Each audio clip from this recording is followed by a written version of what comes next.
T'es content, c'est pour avis de recherche? Ça, c'est Gris. Gris, c'est mon chat, mon animal de compagnie, et vous noterez d'ailleurs mon originalité quant à l'attribution d'un nom à lui donner, mais ce n'est pas le sujet de cette vidéo.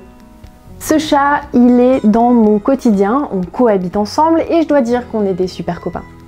Je te laisse tranquille peut-être. Et je suis tellement attachée à lui que parfois le fait qu'il parte un jour m'effleure l'esprit et ça me terrifie. Pas qu'il parte en vacances, hein, je parle bien du fait que Gris décède. Alors désolé, j'ai cassé l'ambiance, mais il fallait que ça sorte. Aujourd'hui, dans une ère où le numérique est au centre de nos vies, il semblerait qu'une forme insolite de support de deuil émerge de plus en plus sur internet pour faciliter la gestion du décès de nos petits compagnons. Les cimetières d'animaux virtuels. Et paf, le chien! Enfin non, je voulais dire et paf, avouez ça, vous ne vous y attendiez pas. Et c'est le sujet qu'a traité Nadia Verrier, docteur en sociologie, chercheur associé au CEREV, le Centre de recherche risques et vulnérabilité constituant une unité de recherche de l'Université de Caen-Normandie, dans un article publié en 2018 et intitulé « Cimetière virtuel pour les animaux de compagnie, les traces d'un deuil ».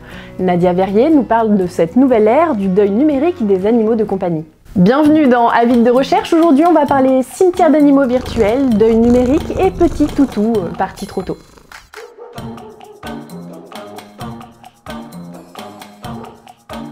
Avant de parler concrètement de ce que sont les cimetières virtuels d'animaux de compagnie, on va prendre un peu de recul face à nos rapports à ces petites bêtes chères à nos cœurs. Parce qu'on se pose quand même la question, comment les animaux se sont-ils retrouvés autant au cœur de nos vies et de nos maisons, au point d'être considérés comme des membres à part entière de notre famille?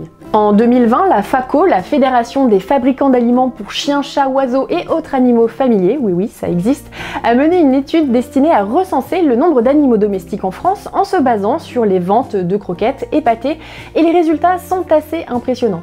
On estime en France qu'il y a 75 millions d'animaux de compagnie, chiens, chats, poissons, oiseaux, etc.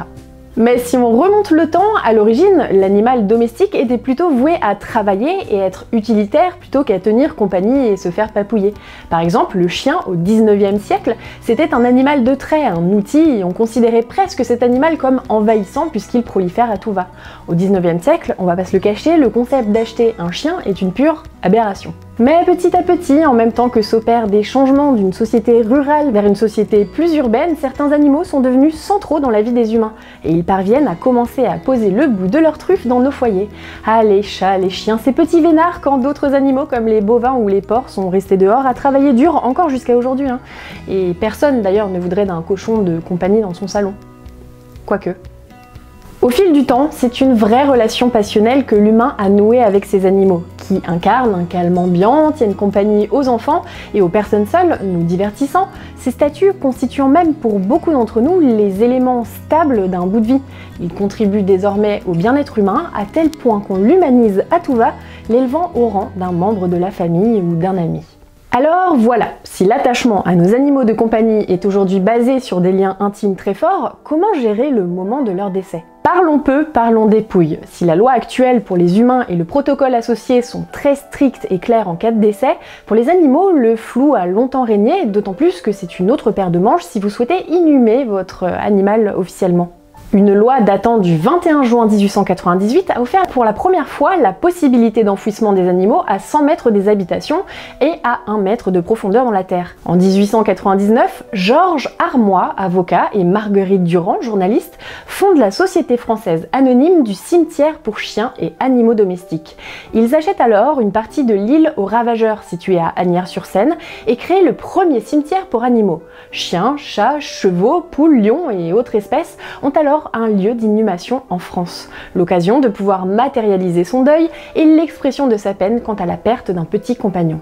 Alors oui, on va pas se le cacher, au premier coup d'œil, ces cimetières paraissent plutôt kitsch, voire presque indigestes visuellement. Des tombes avec des fioritures, des couleurs, des sculptures, des photos, c'est assez peu commun. Mais au-delà des apparences, ce sont nos rapports à la mort et au besoin de garder des traces pour faire nos deuils qui s'expriment dans ces cimetières animaliers. Et ce qui est tout à fait frappant avec ce cimetière et ces tombes, c'est que cette dimension d'expression matérielle des sentiments des propriétaires, entre plaques commémoratives, fleurs, sculptures, discours ou objets divers, eh bien ça prend une proportion énorme. À cette époque, ce sont des lieux atypiques, vecteurs d'imagination et de créativité, générateurs de liens.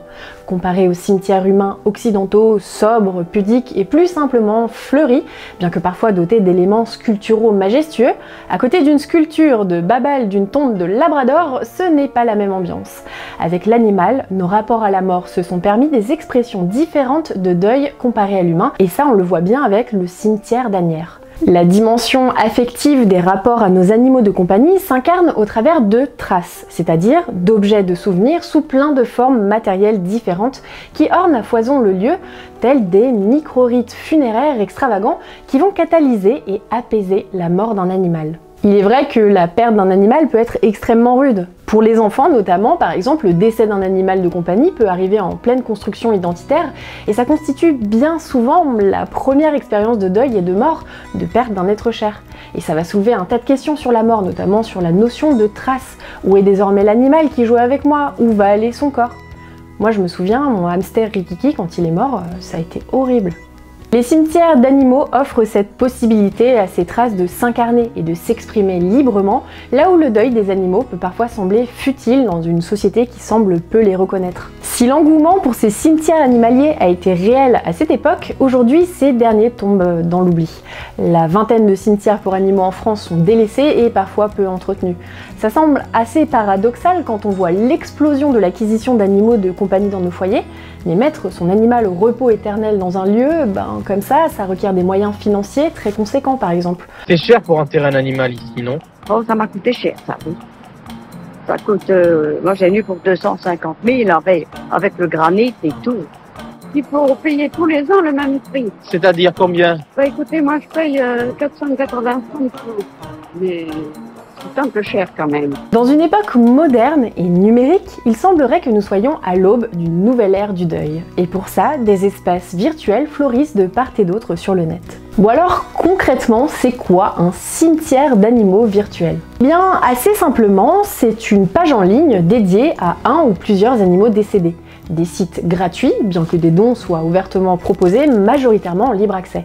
À l'instar des cimetières animaliers physiques, les cimetières virtuels pour les animaux offrent un espace d'expression numérique presque intimiste. Souvent, ces sites sont créés à l'initiative d'anciens propriétaires d'animaux ayant eux-mêmes traversé l'épreuve du deuil d'un animal cher et évoquant au départ le souhait de rendre hommage à leur animal tout en employant le « nous » sur le site. Il y a un vrai partage d'empathie et d'expérience. Par exemple, avec ce témoignage, pourquoi avoir fait un cimetière virtuel?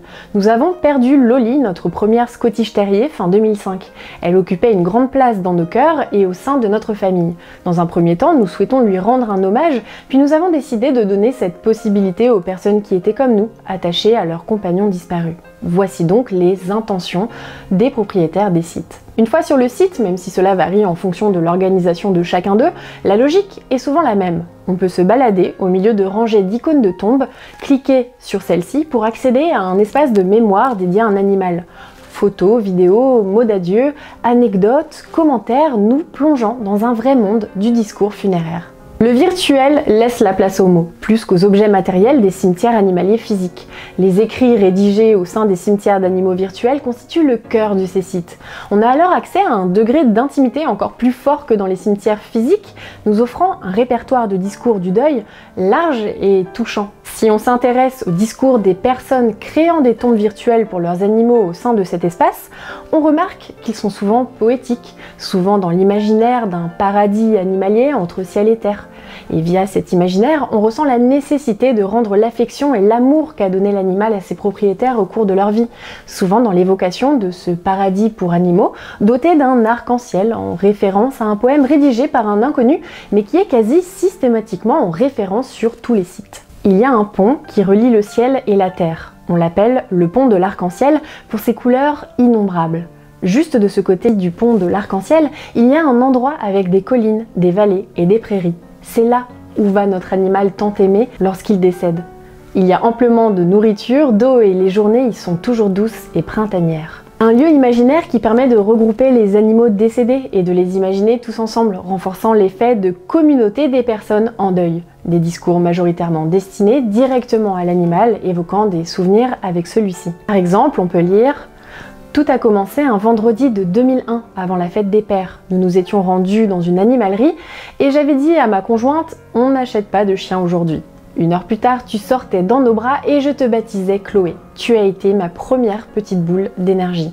Tu es celle qui m'a sorti de la solitude durant les temps les plus difficiles. Tu étais toujours prête pour une marche. Combien de fois avons-nous sillonné le Mont-Royal et la rue Saint-Denis? Que de bons moments remplis de bonheur. Tu seras toujours dans mon cœur, amuse-toi bien avec ta petite sœur Mookie et un jour, on se retrouvera sur le pont de l'Arc-en-Ciel. RIP, petit toutou parti trop tôt. Les cimetières d'animaux virtuels réinventent la notion de trace dont nous parlions au travers de discours et souvenirs évoqués. Avouez, ça vous paraissait cringe et maintenant ça fait sens. Proche ou inconnu, la notion de communauté du deuil au travers de l'animal de compagnie est, même dans le virtuel, très présente. Vous pouvez laisser des fleurs ou bougies virtuelles, partager vos ressentis et soutien en commentaire, engager la discussion, etc.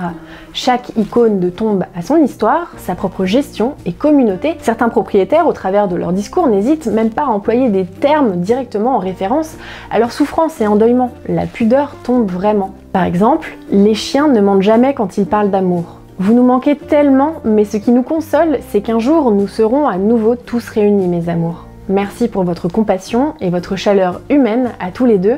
Nous avons beaucoup apprécié, car vivre le deuil de nos boules d'amour est si pénible, mais avec vous, on le vit mieux. Des discours assumés, mais majoritairement plus présents sur des sites québécois. Dans ce pays, la conception de la mort de l'animal semble plus acceptée, alors qu'en France, les discours restent plus pudiques et différents. Quand on parcourt les allées d'un cimetière humain en France, on note la sobriété des tombes, des discours associés. Pas de contexte, difficile d'être empathique avec les autres familles, d'y laisser une fleur, d'être dans le partage du deuil, tout simplement. Alors voilà, les cimetières d'animaux, je vous l'accorde, peuvent sembler kitsch, voire cringe au premier regard, mais pourtant ils incarnent une véritable vision moderne et dépoussiérée de nos rapports aux animaux, à la mort et à nos façons de gérer nos deuils. Les cimetières d'animaux virtuels sont de vrais espaces de créativité et d'imaginaire où les codes des rites funéraires et de la gestion des traces prennent un nouveau souffle. Éloges funèbres numériques, poèmes, partage de souvenirs, de vécus, communauté du deuil et de la mémoire, etc. Serait-ce là l'incarnation d'un nouveau style d'art funéraire via les écrans, prenant le relais sur des sculptures extravagantes des cimetières d'animaux physiques? Au travers de cet article, le docteur Nadia Verrier nous pousse à la réflexion quant à ces espaces qui facilitent l'acceptation de la mort via l'animal, dans une société où ces sujets restent encore très empreints de pudeur et de tabou, dans un cercle très restreint, fermé à la famille et aux proches. En tout cas, moi je trouve ça super chouette comme concept. Je trouve que être dans le partage du deuil et pouvoir s'entourer, même de façon virtuelle, ça a quelque chose de très poignant. Si vous souhaitez plus d'informations à ce sujet, n'hésitez pas à consulter le lien vers l'article de Nadia Verrier que je vous mets directement dans la description. Quoi qu'il en soit, on adore ces petites boules de poils et on veut qu'elles restent en vie très longtemps. Merci à tous d'avoir regardé cette vidéo, n'hésitez pas à nous dire en commentaire vos ressentis concernant le sujet, si vous aussi vous avez perdu un animal et comment vous avez pu gérer votre deuil. Je vous précise également que vous pouvez retrouver plus de contenu en sciences humaines et sociales sur le site de Mondes Sociaux. N'oubliez pas de partager, liker et abonnez-vous à la chaîne si ce n'est pas déjà fait. Tu dis au revoir, Gris ?